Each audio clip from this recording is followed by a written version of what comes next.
This is North Platte, Nebraska.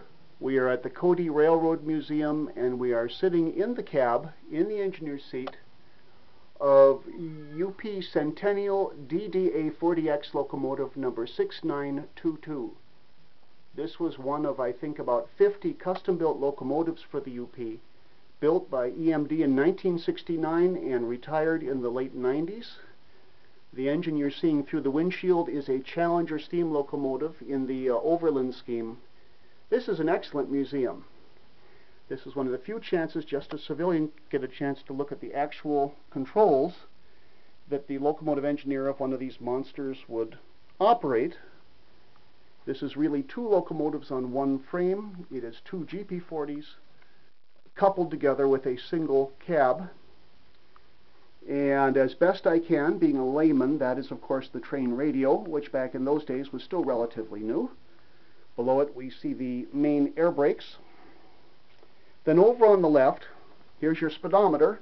As you can see, we are set to go at about 95 miles an hour, but are cruising at 40, which is interesting because we are standing still, unless I'm reading this wrong, which is very possible. I'm a cartoonist, not an engineer, and not real good at that either, but hey.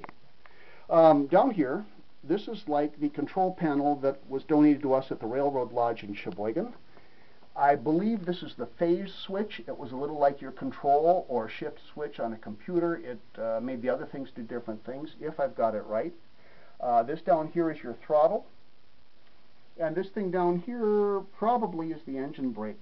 The throttle probably had the usual 8 settings, with run 8 being full speed ahead and the other one being not much. It's set in run 6, meaning we would likely be moving forward at a pretty good clip. Here's the power dials to the two separate diesel locomotives behind us, or diesel engines. It's one locomotive. Down here's your water heater, and I don't know what that thing does. Maybe if you press that thing, the organ plays different notes. I have to ask my organist wife about that. This funny thing, I don't know what that does either, but hey, it's still cool. Now I want to show you one more thing as long as we're in here. Firstly, the back control panel. This was one of the first engines to have the electronic lift-out panels.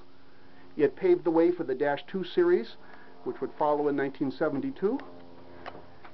And I think that's enough geek stuff. If you were a fireman, the engineer got all those controls. You just had two things you could do. You could pull the emergency brake, or you could take the fire extinguisher, or you could basically yell, "Look out!" And that's about all you could do.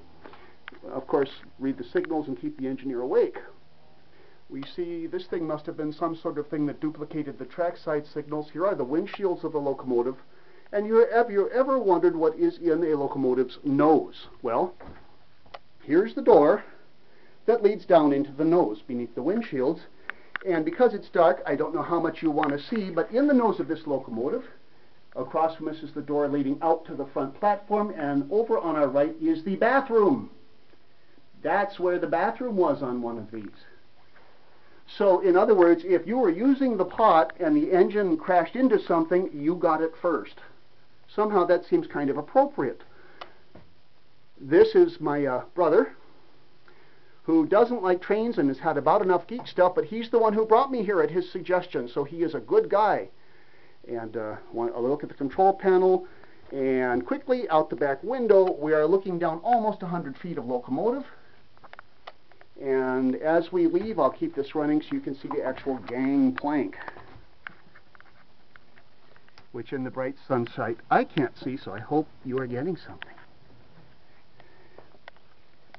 This locomotive was so long that instead of boarding by the nose or the tail, they actually had the entrances along the side, like this.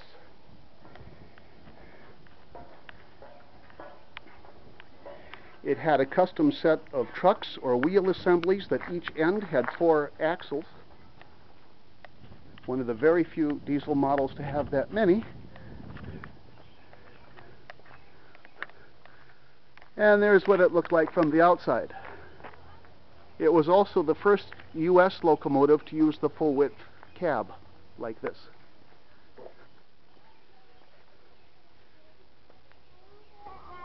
Again, we are at the Cody Railroad Museum.